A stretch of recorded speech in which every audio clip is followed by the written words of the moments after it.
मेरे समझो मेरे सामने हॉट सीट पर बैठ गए हैं सिंडी रेसल रॉड्रिग्स। ये एक विद्यार्थी हैं, स्टूडेंट हैं और ये मुंबई महाराष्ट्र से हैं। बहुत बहुत स्वागत आपका Cindy. Thank you so much for being here. कैसा लग रहा है आपको हॉट सीट पर आकर के? Sir I am feeling blessed. Feeling blessed? Yes sir, मैंने इस चीज़ के लिए बहुत प्रार्थना की थी एंड मैं यहाँ तक पहुँची हूँ तो सिर्फ भगवान की वजह से पहुँची हूँ। ये उन्होंने मेरा सपना पूरा किया है। ऐसी एक शक्ति में आप विश्वास रखती हैं जिनके भरोसे आप अपना जीवन बिता रही हैं और आज आप कह रही हैं कि उन्हीं की वजह से आज आप यहाँ हैं। ऑलराइट सिंडी, आप अपने कंपेनियन के रूप में किसे लाई हैं? मेरी मॉम आई है। आपकी मत है। नमस्कार और बहुत बहुत स्वागत आपका हमारे इस कार्यक्रम में। Celine. Yes sir. Celine Gomes. Yes sir. Welcome to the show Celine. Thank you so much. एक बार फिर जोरदार तालियां बजाएं के लिए। सिंडी, आप जब हम परिचय दे रहे थे तो हमने कहा कि आप एक विद्यार्थी हैं। जी। क्या शिक्षा प्राप्त कर रही हैं आजकल आप? सर मैं अपना मास्टर्स इन मैनेजमेंट स्टडीज कर रही हूँ और मैं ऑपरेशंस में स्पेशलाइज कर रही हूँ। मैं इकलौती लड़की हूँ जो ऑपरेशंस में स्पेशलाइज कर रही है मेरे कॉलेज में। रियली? Yes sir. तो पहले तो ये बताइए कि ये ऑपरेशंस होता क्या है? बहुत ही मुश्किल होता होगा या ऐसा होता होगा कि क्यों एक ही लड़की है जो वो कर रही है? यस सर, लड़कियां ज़्यादातर ऑपरेशंस नहीं लेती है। सो ऑपरेशंस बेसिकली जैसे हमने अभी पढ़ा, प्रोडक्ट के पूरी लाइफ साइकिल को हैंडल करता है। रॉ मटेरियल के सोर्सिंग से लेके मैन्युफैक्चरिंग तक और पूरी सप्लाई चेन, जब तक प्रोडक्ट कस्टमर के हाथ तक पहुंचती है तब तक। और ये सर्विसेज के लिए भी यूज़ होता है। सो इस पूरे चीज़ को ऑपरेशंस कहते हैं। ऑपरेशंस पूरे बिजनेस कैसे चलता है उसमें वो सिखाते हैं, इसलिए मैंने ऑपरेशंस ले लिया। नई चीज़ें सीखने में मज़ा आता है। जी जी, ऑलराइट। और आप एक इकलौती महिला हैं अपने कॉलेज में जो ये कर रही है। Yes sir. बहुत बहुत बधाई आपको सिंधी। Well done sir. पर एक्चुअली मेरा एक सीक्रेट डिज़ायर है, मुझे बचपन से क्रिकेट एंकर बनना था। Cricket anchor? वो जो खेल जब खत्म हो जाता है तब आकर के फील्ड में जो बात करते हैं? Yes sir. या जो एसेस करते हैं? यस सर, जैसे प्री क्रिकेट शो होता है, पोस्ट मैच होता है, इनिंग्स ब्रेक में होता है, वैसे। सर आप इतने बड़े शो के इतने बड़े होस्ट हैं, इतने मंजे हुए होस्ट हैं। आप हिंदी और इंग्लिश, बहुत कम होस्ट होते हैं जो हिंदी और इंग्लिश में इक्वली प्रोफिशिएंट होते हैं। आप उनमें से एक है। सो सर क्या आप मुझे प्लीज़ टिप्स दे सकते हैं कि एक अच्छे होस्ट होने के लिए क्या ज़रूरी है और क्या नहीं भी करना चाहिए? एक अच्छा होस्ट होने के लिए वो बिल्कुल नहीं करना चाहिए जो आपके सामने बैठा हुआ कर रहा है। सर ये आपका बड़प्पन है, आप ऐसे नहीं, मैं बोल रहा हूँ आपको, बड़ा मुश्किल काम है देवी जी, मैं आपको बता दूँ।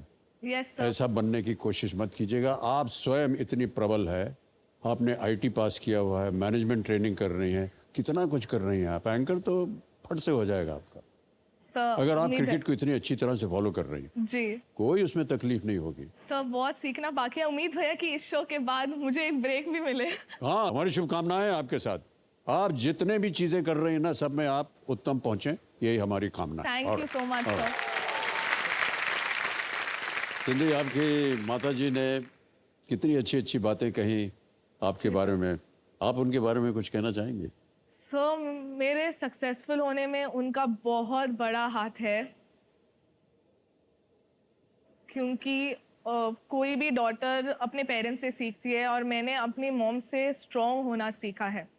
जब आप एक सिंगल पेरेंट होते हो तो सोसाइटी काफ़ी चीज़ें बोलती है आपके बारे में, आपके कैरेक्टर के बारे में। उन्हें लगता है कि आप एक बच्चे को पाल नहीं पाएंगे अकेले, बच्ची के अपब्रिंगिंग में कोई खोट होगी।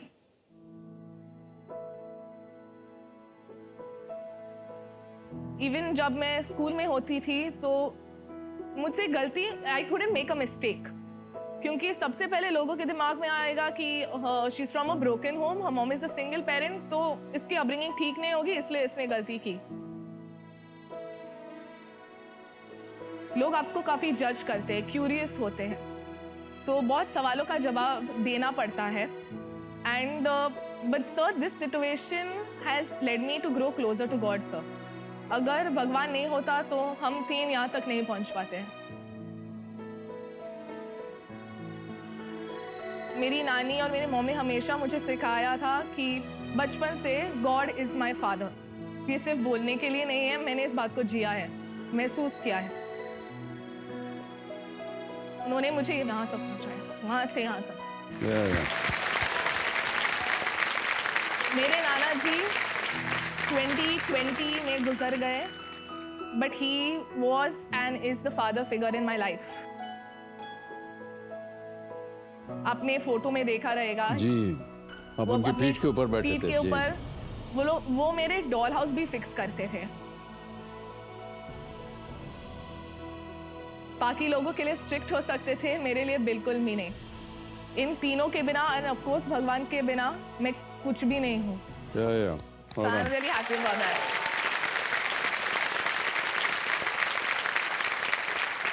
संजय, हमारी शुभकामना है आपके साथ, Thank you sir. और एक बहुत ही सशक्त बल जो है वो आपके साथ जुड़ा हुआ है, जी, आपकी माताजी के रूप में, आपकी ग्रैंड मदर के रूप में, और उन्हीं के आशीर्वाद से और ईश्वर के आशीर्वाद से जी। आज आप कह रही कि आज आप यहाँ पहुंची। सर जी। वो आपने मुझे बोला था कि टिप्स आपके जैसे नहीं बनना है, पर ये बिल्कुल सच नहीं है, आपके जैसे डेफिनेटली बनना है। मैंने आपको काफ़ी ऑब्जर्व किया अभी ये 10 प्रश्नों में। आपने मुझे ऑब्जर्व किया है? Yes sir. गए काम से भाई साहब। जी सिंडी। सर मैं अपने ओर से कुछ सवाल लेके आई हूँ, आप बोल सकते हैं पोल खोल सवाल है जो मुझे आपसे पूछने हैं। सर क्या आपकी अनुमति होगी? सर ये मेरा सौभाग्य होगा कि मेरा डेब्यू होगा और आप मेरे पहले गेस्ट होंगे, सोचिए, like wow. Sir please. Okay. So मेरा पहला सवाल ये है, who is your go to person? कोई ऐसा इंसान जिसे आप जरूरत के वक्त में सबसे पहले याद करते हैं। माँ बाबूजी।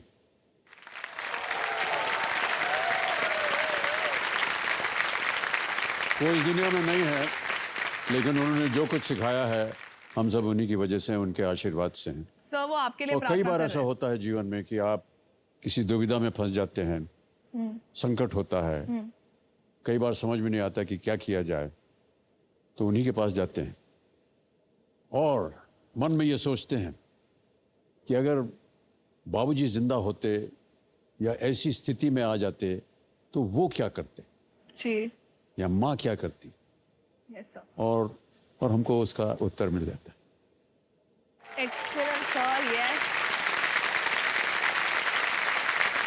ओके, सो मेरा दूसरा सवाल, आप सदी के महानायक हैं, द अमिताभ बच्चन, पर आप एक इंसान हैं और हर इंसान के पास एक ऐसी ख्वाहिश होती है जो अधूरी होती है, या बोल सकते हैं उनकी बकेट लिस्ट में है, जो अभी तक पूरी नहीं हुई है।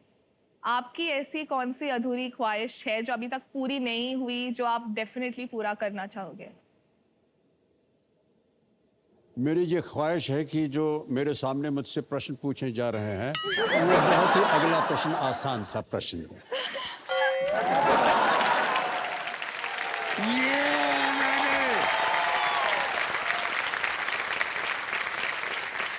सर अनफॉर्चुनेटली मैंने जो अगला सवाल लिखा है आपके लिए वो आपकी विश को पूरी नहीं करने वाला है, क्योंकि वो डिफिकल्ट है, आप बोल सकते हैं या ट्रिकी है।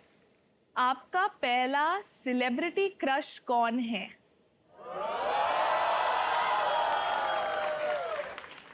ऐसा है मैडम कि हमारी उम्र जो है अब ढल चुकी है।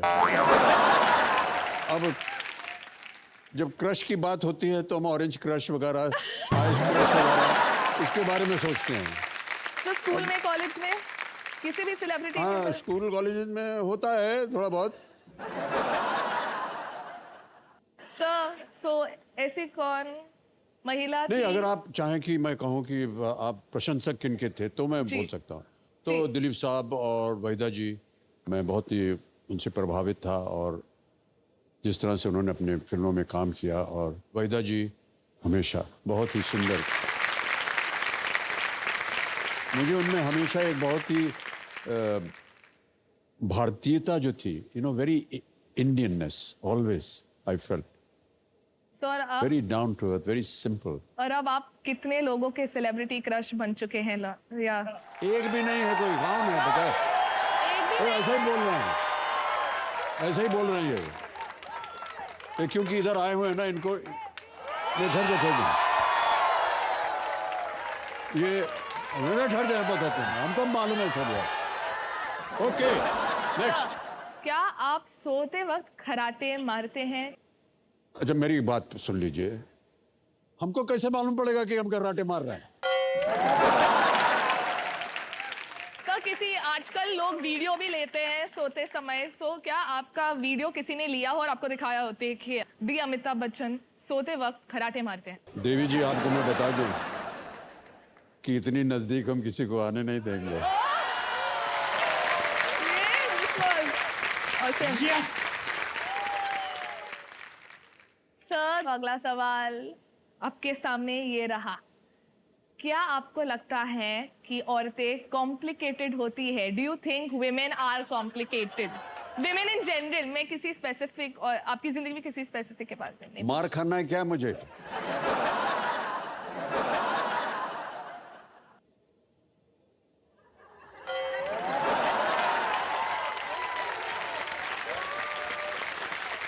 नहीं, इसका उत्तर नहीं देंगे।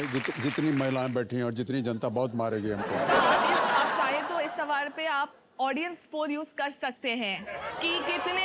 हाँ, दिस इज गुड आइडिया। तो ऑडियंस पोल लेते हैं और जितने लोग समझते हैं कि महिलाएं जो है वो कॉम्प्लिकेटेड व्यक्ति होती है, अपना हाथ उठाएं।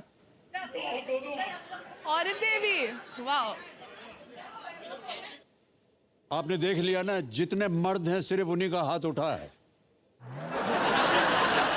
सर आखिरी सवाल है, अगर आपको ये चांस मिलता है कि कोई पाबंदी नहीं है, अब जो चाहे वो खा सकते हैं, तो आप सबसे पहली चीज क्या खाओगे? चाट वाट मिल जाए